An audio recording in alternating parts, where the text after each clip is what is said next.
আমার বন্ধুরা আশা করি ভালো আছো। Welcome to my channel honours bros educational. বন্ধুরা, আজকে আমাদের আলোচনার বিষয় হলো একটি নভেল যার নাম হলো the guide. The guide written by R K. Narayan. তাহলে শুরু করছি বন্ধুরা। আজকে আমাদের আলোচনার বিষয় novel The Guide. R.K. Narayan was an Indian novelist, short story writer, and an author. He was a leading figure of early Indian literature in English, along with Mulk Raj Anand and Raja Rao. তার যে famous works সেগুলো হলো Swami and Friends, the Guide, Malgudi Days, এইসব। তিনি একটা colourful picture তৈরি করতেন কিসের? ইন্ডিয়ান কালচার অ্যান্ড সোসাইটির।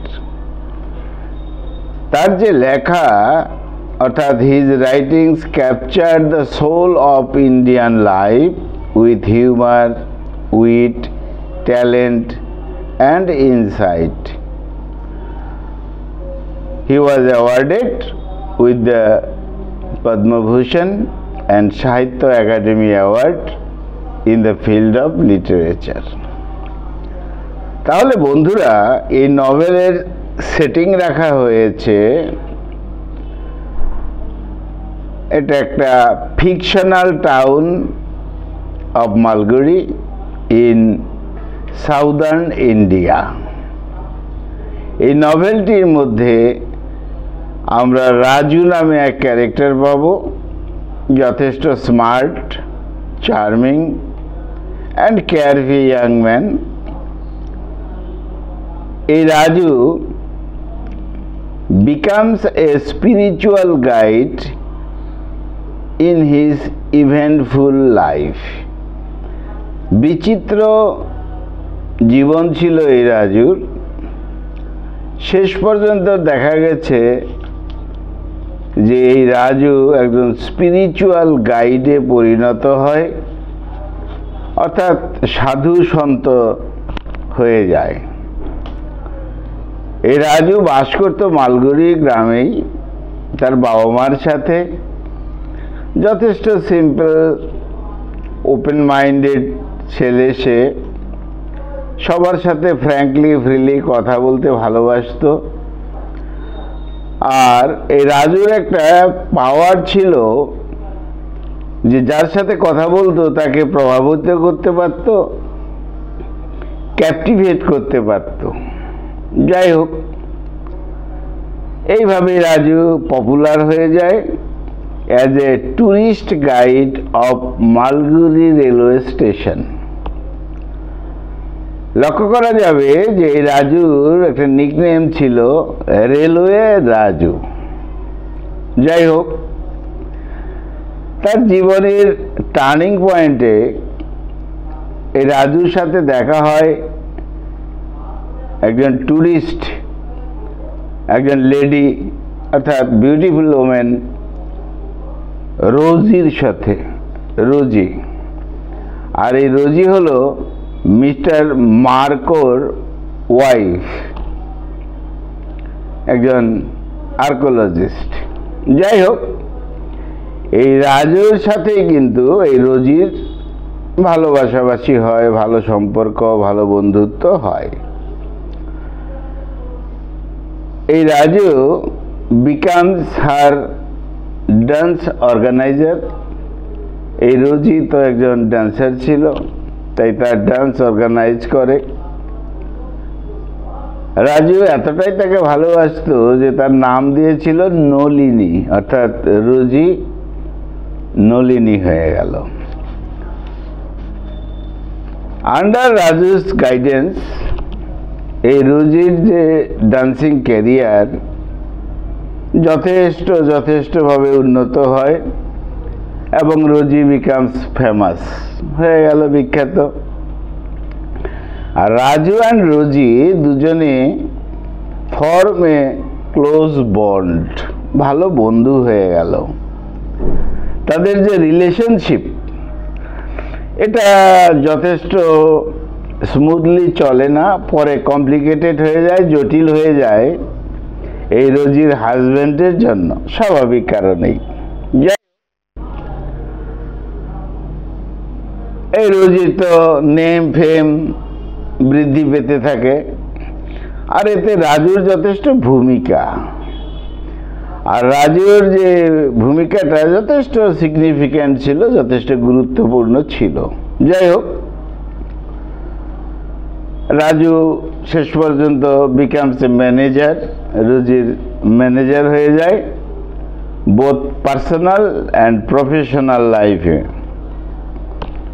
যাই হোক, Raju starts to take advantage of Rosie's trust, স্বাভাবিকভাবে রোজি তাকে বিশ্বাস করতে শুরু করে, আর Raju begins to make huge money for হার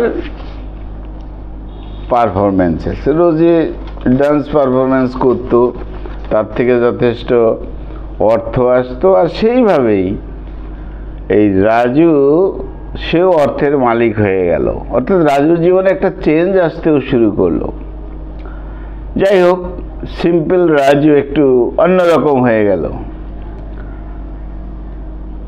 এবার Raju starts to lead a luxurious life, তার জীবনটাও বিলাসিতাপূর্ণ হয়ে গেল। হি বিকামস এ ডিফারেন্ট ক্যারেক্টার। এখন আর একটু সিম্পল থাকলো না রাজু, সেই গ্রামীণ ছেলে থাকলো না, চেঞ্জ হয়ে গেল। সামথিং অ্যাম্বিশাস, অ্যারোগেন্ট, এটা আশা বেড়ে গেল, বিচিত্রভাবে একটু অহংবোধ এসে গেল, বিলাসিতাপূর্ণ তো হয়েই গেছে, অর্থ হয়ে গেছে। যাই হোক, পরিশেষে দেখা যায় এই রাজু চিট করলো এই রোজিকে, অর্থাৎ রোজির যে সিগনেচার সেটাকে নকল করলো। কেন? এই রোজির নামে এসেছিল জুয়েলারি বা জুয়েলারি বক্স, যেটা তার হাজব্যান্ড পাঠিয়েছিল মিস্টার মার্কো। সেই বক্সটা পেতে রাজু কি করেছে? রোজির সিগনেচারটা নকল করেছে, অর্থাৎ ফরজারি কেসে পড়ে গেল রাজু, এবং বাধ্য হয়েই তাকে জেলে যেতে হলো। ফলে কি হলো?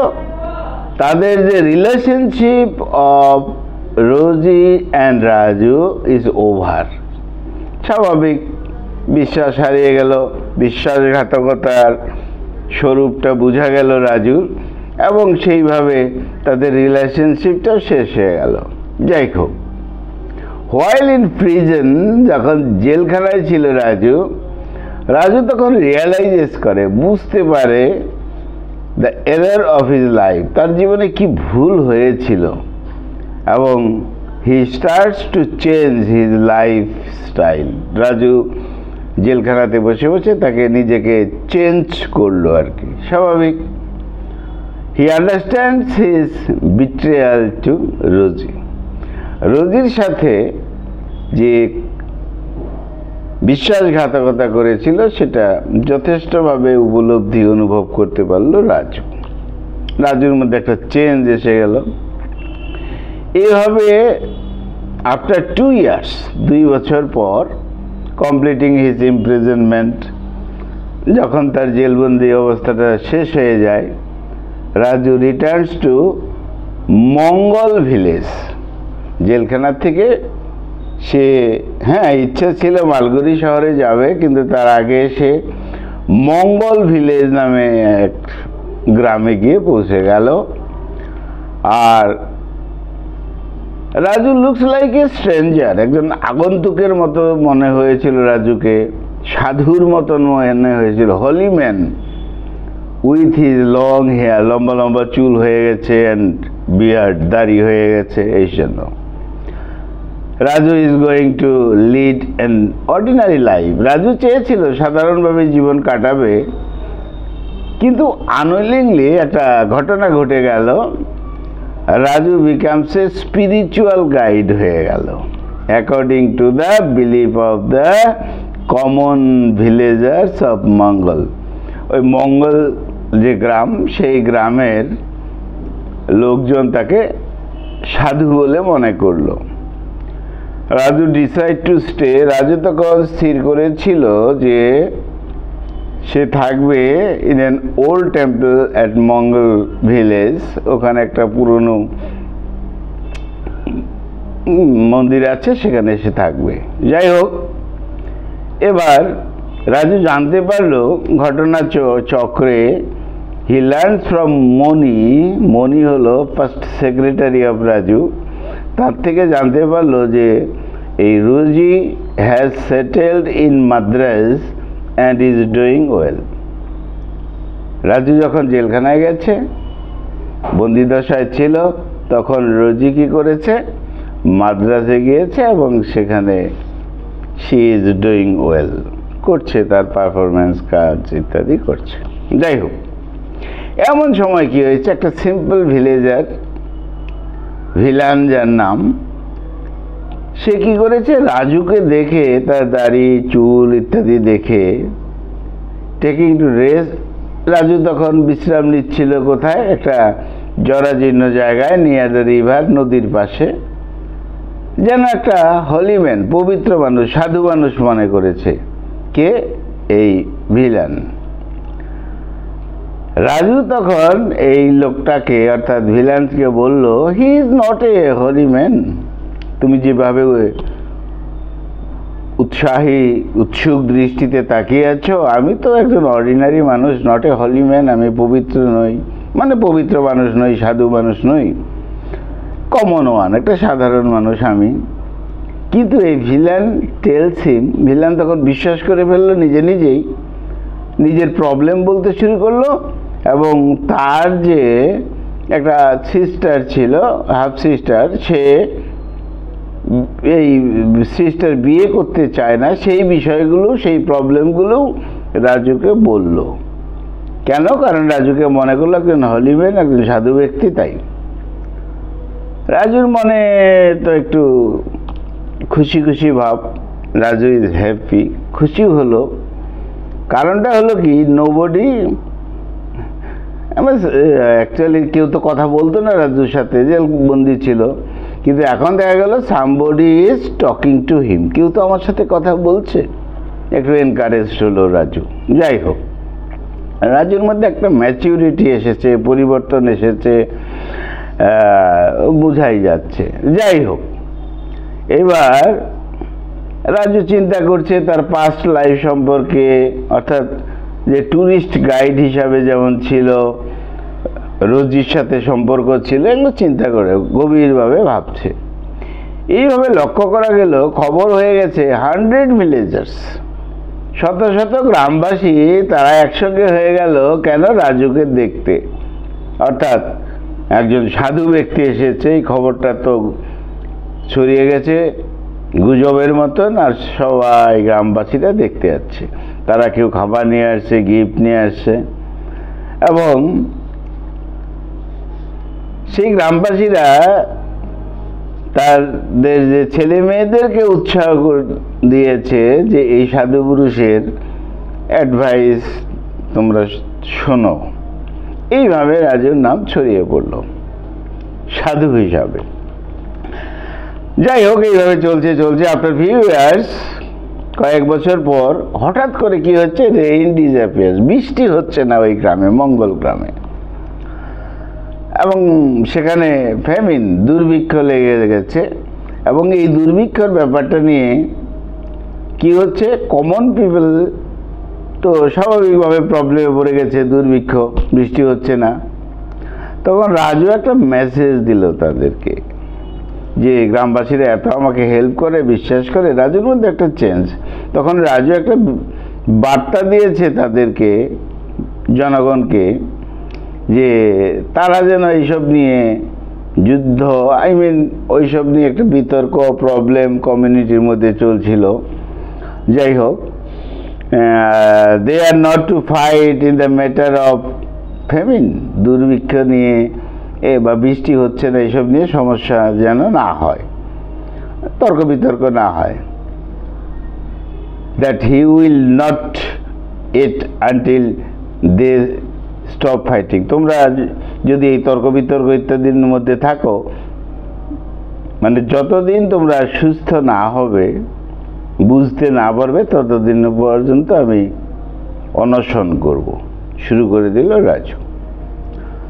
এবার Raju is about two undertake the sacrifice, তার মধ্যে একটা ত্যাগ এসে গেল, ফাস্টিংয়ের জন্য অনশন করবে সে, এবং প্রেইং টু গড, ঈশ্বরের কাছে প্রার্থনাও শুরু করে দিল, আনটিল দ্য রেইন কামস। অর্থাৎ ব্যাপারটা এরকম হলো যে যতদিন বৃষ্টি না হবে, ফসল না হবে, দুর্ভিক্ষ এই ব্যাপারটা চলে না যাবে, এর থেকে মুক্ত না হবে গ্রামবাসী, ততদিন আমি অনশন করে থাকবো। স্বাভাবিকভাবে গ্রামবাসীর মধ্যে একটা চিন্তা এলো যে তাহলে তো এ সাধু ব্যক্তি, তাদের তো একটা বিশ্বাস হয়ে গেছে। যাই হোক, রাজু রিয়ালাইজেস সামথিং, তখন রাজু নিজে নিজে তার মধ্যে একটা রিয়ালাইজিং হচ্ছে, strange is going on within him, নিজের মধ্যে একটা স্বতঃস্ফূর্ত স্পন্টেনিয়াস চেঞ্জ হয়ে যাচ্ছে। যাই হোক, এমন সময় কি হয়েছে, একটা নিউজ পেপার সে একটা আর্টিকেল ব্রডকাস্ট করে দিয়েছে রাজুর ব্যাপারে, অর্থাৎ একজন হোলি ম্যান এসেছে, সে অনশন করছে এবং যতদিন না বৃষ্টি হবে ততদিন অনশন করবে, এরকম নিউজ পেপারে সংবাদ অনেক দূর পর্যন্ত ছড়িয়ে গেল। এবার জনগণ কি করছে, তারা কাছে থেকে দূরে থেকে ওই মঙ্গল ভিলেজে আসতে শুরু করলো, প্রার্থনা করতে, দেখা করতে এই পবিত্র মানুষটির সাথে। হ্যাঁ, কারণ এই মানুষের অনশনের, এই ব্যক্তির অনশনের ফলেই যেন সেখানে যে বৃষ্টি না হওয়া, অনাবৃষ্টি, এবং সেটা চলে যাবে, দুর্ভিক্ষ চলে যাবে, ইত্যাদি ইত্যাদি। যাই হোক, রাজু তখন জনগণকে বিভিন্নভাবে ট্রাইজ টু কনসোল দেম, সান্ত্বনা দিতে চেষ্টা করছিল বিভিন্নভাবে, কারণ যথেষ্ট একদম ক্যাওটিক একটা অবস্থা হয়েছিল, বিশৃঙ্খলাপূর্ণ, জনগণের মধ্যে তাদের মধ্যে একটা হতাশা এসেছিল। আর রাজু তখন ঈশ্বরকে বেশি করেই প্রার্থনা করত, এবং জনগণের যাতে সুবিধা হয়, প্রবলেম কেটে যায়, তার জন্য জনগণের জন্য ঈশ্বরের প্রতি, ঈশ্বরের উদ্দেশ্যে রাজু প্রার্থনা শুরু করে দেয়। যাই হোক, ফর লং ফাস্টিং, দীর্ঘদিন ধরে অনশন করছে রাজু। কি হলো, ধীরে ধীরে দুর্বল হয়ে গেল, দিনের পর দিন দুর্বল হয়ে গেল। তো যাই হোক, 11th ডে, 11 দিন এইভাবে চলছিল। ডক্টর আসে এবং বলে যে এই সাধু ব্যক্তি, তার তো শারীরিক অবস্থা খুব খারাপ, কি হবে, he is going to die, তার কিন্তু মৃত্যু হয়ে যেতে পারে। যাই হোক, এই সাধু ব্যক্তির কিন্তু he should stop the fast, এই যে অনশন করছে, না খেয়ে থাকছে, এটা এইভাবে থাকাটা উচিত নয়। যাই হোক, ইন দ্য ইভিনিং, সন্ধ্যার সময়, ওই যে গ্রামবাসী, ভিলেন এবং কয়েকজনের সাহায্যে Raju gets up and walks to the river, নদীর দিকে ধীরে ধীরে ধীরে ধীরে গেল। সে প্রার্থনা করল এবং দীর্ঘদিন থেকে যেন চোখ বুজেই ছিল, চোখটা খুলল এবং বলল, villain, it's raining in the hills, আমি দেখতে পাচ্ছি যেন একটা ভেতর থেকেও একটা শক্তি, ঈশ্বরের প্রতি ব্যাপার, নিজের মধ্যে একটা হ্যালোসিনেশন, যাই হোক, যেভাবেই হোক, বললো আমি দেখতে পাচ্ছি ওই যে পাহাড়, তার ওখানে মেঘ, অর্থাৎ বৃষ্টি হবে, আই ক্যান ফিল ইট, আমি অনুভব করছি, coming up, under my feet, আমার পা পর্যন্ত, এখানেও যেন আমি বৃষ্টির ছোঁয়াচে পাচ্ছি। আপ মাই লেগস, আমার পাটাকে একটু উঠাও, এই রকম কথা হচ্ছিল। শেষ পর্যন্ত রাজুর যে মধ্যে যে ট্রান্সফরমেশন, যে পরিবর্তনটা হলো, এটা একটা কমপ্লিট হয়ে গেল, একটা পরিবর্তন এসে গেল। হি ফাইন্ডস রিডামশন, সে মুক্ত হয়ে গেল এবং সেলফ ডিসকভারি তার মধ্যে হলো। He learns the true meaning of happiness and fulfilment, এইভাবে তার মধ্যে একটা হ্যাপিনেস হলো এবং ফুলফিলমেন্টও এলো। আর এইভাবে রাজু কিন্তু বিদায়ও হয়ে গেল। আর এদিকে তো বৃষ্টি আসছে, এরকম একটা কথা রাজু বলল। তো যাই হোক, এই গাইড, এই নভেলটি, এই গল্পের মধ্যে, অর্থাৎ the Guide is a tale of love, betrayal, believe, redemption. এ ভালোবাসার গল্প, ভালোবাসা এখানে রয়েছে, বিশ্বাসঘাতকতা রয়েছে, বিশ্বাস রয়েছে এবং শেষ পর্যন্ত মুক্তির কথা রয়েছে। এখানে যে ক্যারেক্টার রাজু, এই রাজুকে দিয়ে একটা জটিল বিষয় জীবনের বোঝানো হয়েছে। এখানে পাওয়ার অফ ফরগিভনেস দেখানো হয়েছে। আর রাজুর যে জার্নি, জীবনের যে পরিক্রমা তার শুরু হয়েছিল ফ্রম এ ট্যুরিস্ট, একটা সাধারণ কমন ট্যুরিস্ট থেকে, ট্যুরিস্ট গাইড অফ মালগুড়ির একজন ট্যুরিস্ট থেকে to a spiritual leader of Mangal ভিলেজের স্পিরিচুয়াল লিডার হয়ে গেল, এরকম বিষয় দেখানো হয়েছে। আর এখানে হিউম্যান ডিজায়ার্সটাও দেখানো হয়েছে। যাই হোক, এই গাইড নভেলটি হলো, এটা একটা ক্লাসিক নভেল বলা হয়। আর it continues to vibrate the readers world wide. এই পৃথিবীর, অর্থাৎ যারা এই গল্পটা পড়েছে সবার মধ্যেই যেন একটা ভাইব্রেশন হয়েছে, একটা উপলব্ধি, একটা অনুকম্পন হয়েছে। যাই হোক বন্ধুরা, এইভাবেই তাহলে আমাদের শেষ হয়ে গেল আজকের আলোচনার বিষয়, novel the guide, written by R.K. Narayan. বন্ধুরা খুব ভালো থেকো, আমার চ্যানেলটা সাবস্ক্রাইব করো। Thank you.